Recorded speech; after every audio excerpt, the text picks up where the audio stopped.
Jangan lupa subscribe di YouTube channel Metro TV News dan juga nyalakan notifikasinya.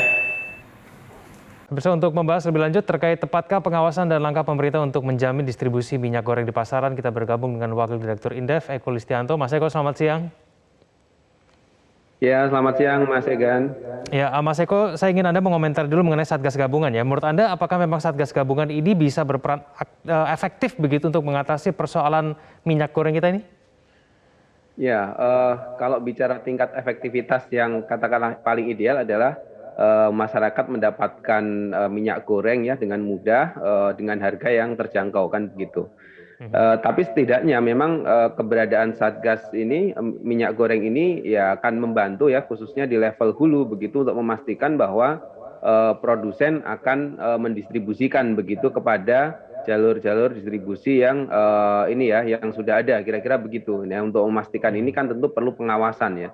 Memang dalam konteks kebijakan minyak goreng saat ini ya konteks pengawasan ini sangat penting begitu. Gambarannya secara umum begitu. Nah, tapi untuk bisa membuat efektif ya idealnya ada di sisi hulu ada pengawasan, di sisi hilir ya di pasar-pasar juga perlu ada pengawasan begitu memastikan bahwa barang ini atau minyak goreng ini tidak tertahan ya pada level-level distribusi tertentu begitu. Oke, Mas Eko, tapi kalau dikatakan Menteri Perindustrian ini sudah mengatakan ada 72 produsen ya yang akan meningkatkan kemampuan produksi minyak goreng hingga 2 kali lipat. Nah, apakah memang langkah ini yang sebetulnya diperlukan untuk membuat minyak goreng melimpah? Ataukah memang masalahnya bukan itu, masalahnya di distributor yang nakal?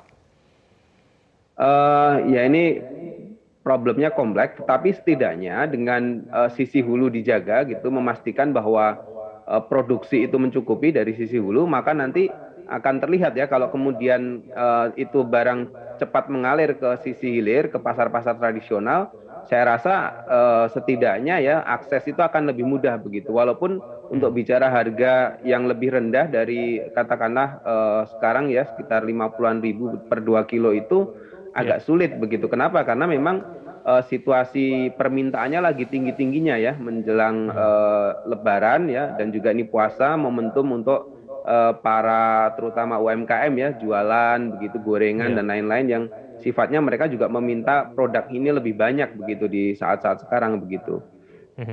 Tapi titik persoalannya di mana sih, Mas Eko? Kalau kita bicara mengenai minyak goreng curah ya, barangnya langka. Kalaupun ada, harganya jauh di atas HET.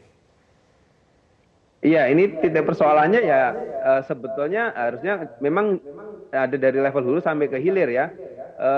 Ini ada satgas yang nanti akan memastikan di sisi hulu akan dijagain benar begitu bagaimana produksi itu dilakukan dan tidak bocor kemana-mana kira-kira begitu. Tetapi kita tahu karena ini distribusinya itu berlapis begitu. Nah, setiap lapisan ini kan ada istilahnya ada profitnya begitu ya. Sehingga kalau tidak segera didistribusikan kepada katakanlah sampai kepada konsumen akhir sampai kepada UMKM begitu ya yang atau pedagang kelontong dan lain-lain yang biasanya membeli di pasar tradisional dan masyarakat kelas bawah, maka memang akan ada gitu ya upaya-upaya untuk menahan begitu. Tetapi begini, ini juga untuk mengingatkan ya bahwa sebetulnya harusnya tidak perlu ditimbun lagi begitu. Kenapa? Karena demand ini sekarang lagi tinggi-tingginya begitu. Kalau ditimbun lagi sampai kapan begitu? Karena ya ini momentumnya paling puncak ini adalah puasa ini dan Lebaran begitu. Setelah itu mungkin konsumsi itu akan melandai lagi, akan menjadi normal kembali begitu. Kenapa kemudian penimbunan itu masih terjadi, Mas Eko, dikala demand-nya tinggi begini? Ya, sebetulnya ini kan upaya begitu ya. Kalau misalkan semua rantai distribusi itu dijagain begitu dan dipastikan bahwa tidak ada yang kira-kira berbelok begitu ya dari produksi yang ada, ini sebetulnya ya bisa ditangani ya. Saya rasa untuk bisa nyampe kepada pasar-pasar tradisional supaya jangan sampai terjadi kelangkaan terutama terhadap minyak curah itu bisa dilakukan gitu. Tapi kalau hanya di sisi hulu memang kelemahannya nanti di hilir jangan-jangan barangnya belum nyampe begitu kan. Ya belum nyampe itu banyak hal ya. Memang ada biaya distribusi, ada proses-proses yang tidak bisa dihindari ya secara mekanisme pasar. Tapi di luar itu kan ya memungkinkan juga begitu untuk orang-orang mengambil ini ya margin ya dari situasi kelangkaan begitu kan.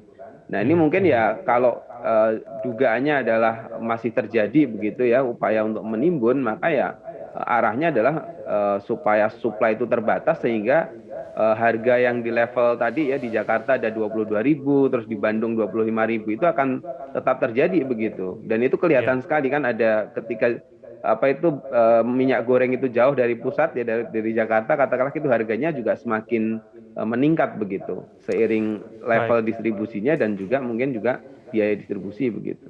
Baik, Mas Eko, singkat saja, bisakah selesai nih permasalahan minyak goreng sebelum hari Lebaran tiba? Kalau dari sisi supply harusnya bisa ya, karena kan ada sisi hulu yang benar-benar dijagain, tinggal bagaimana memastikan ini nyampe ke hilir. Produksi juga sudah ditingkatkan. Persoalannya adalah kalau bicara soal harga, saya rasa mungkin sampai akhir Lebaran baru belum ada perubahan ya, belum ada, maksud saya 1-2 bulan ke depan itu harga mungkin ya masih sekitar 2 kilo per 50-an ribu itu begitu. Baru setelah itu mungkin akan sedikit landai karena permintaannya juga akan sedikit berkurang ya seiring momentum puasa dan Lebaran yang sudah berakhir begitu. Oke, Mas Eko Listianto, terima kasih telah bergabung sama kami di Metro Siang. Selamat siang, Mas Eko.